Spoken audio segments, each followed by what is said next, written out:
Bonjour, alors nous voilà ici dans le village, là devant la petite cabane qui servait surtout avant à pomper l'eau pour les animaux qu'on allait abreuver dans les champs.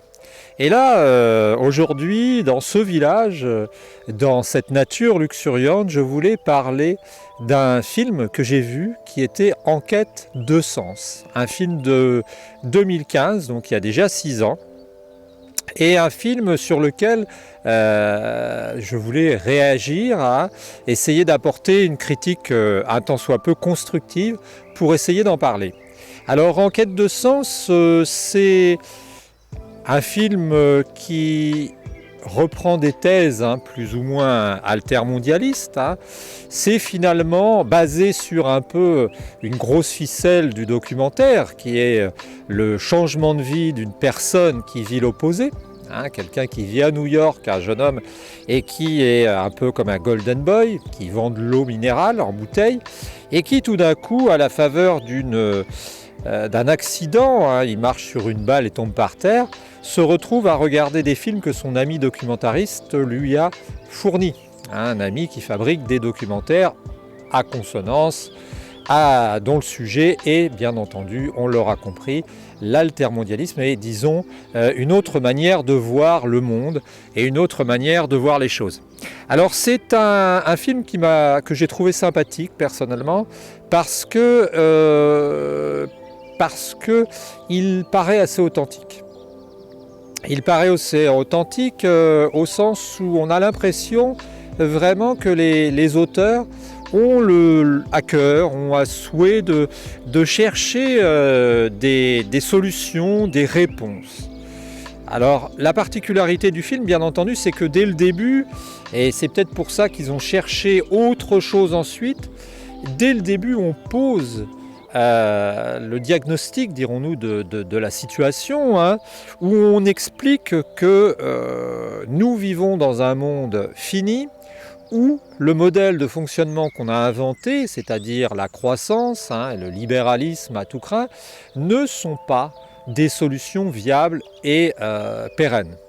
Et c'est vrai, on s'en rend compte même avec la crise du Covid, que finalement, un de mes amis me le disait qui faisait de l'aquariophilie, quand on commence à voir les populations trop circuler, entre autres de poissons, et trop accroître, on voit vite les maladies apparaître. Donc on se rend compte qu'on est devant un monde qui, s'il n'est pas soutenable absolument, ça on ne le sait pas complètement, n'est pas quelque chose qui est viable à long terme.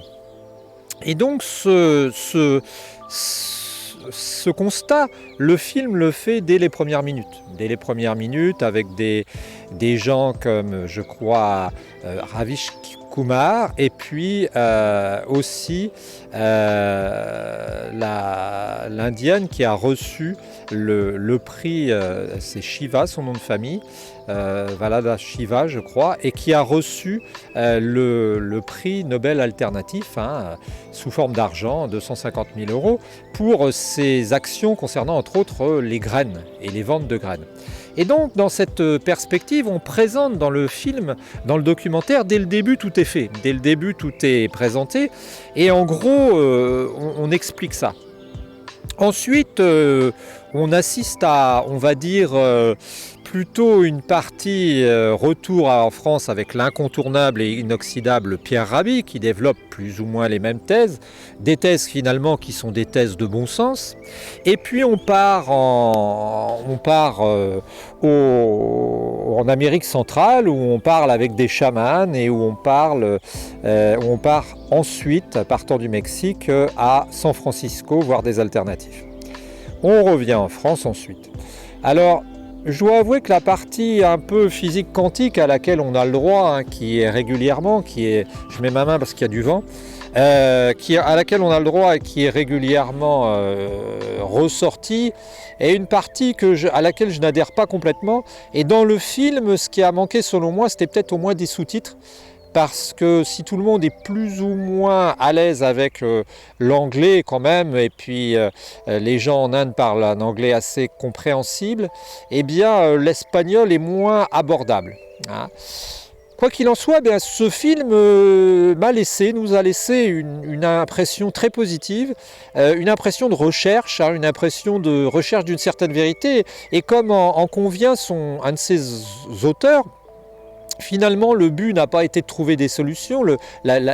Finalement, on n'a pas trouvé de solution dans ce film, mais on a posé des questions et puis on a eu de la joie à retrouver des thèses, à écouter certaines manières de penser.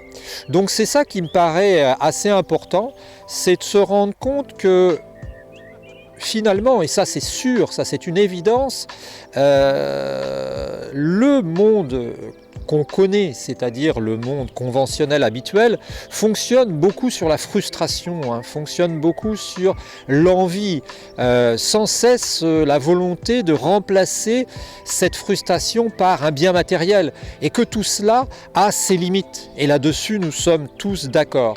Ce qui paraît aussi intéressant dans le film, dans la fin du film, c'est cette notion de vouloir changer les choses.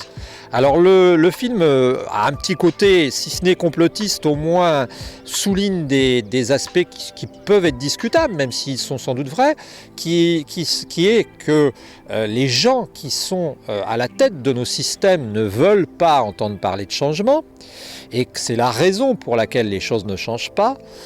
Et ce qui paraît intéressant dans ce film, c'est aussi ça, c'est aussi le questionnement sur le comment changer les choses.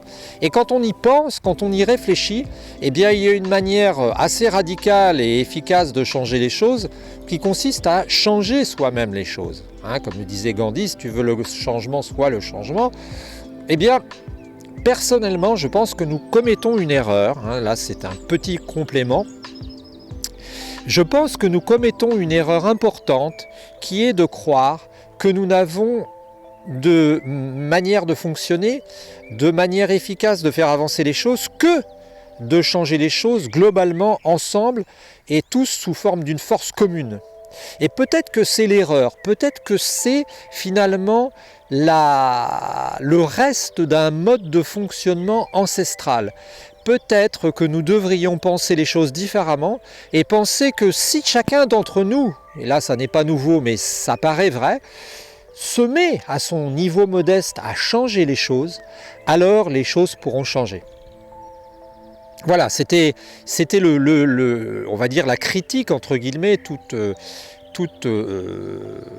modeste qu'elle soit de ce film, hein, qu'on peut aller voir sur internet gratuitement, hein. Si on maîtrise l'espagnol, ça peut aider beaucoup, hein, si on le maîtrise bien.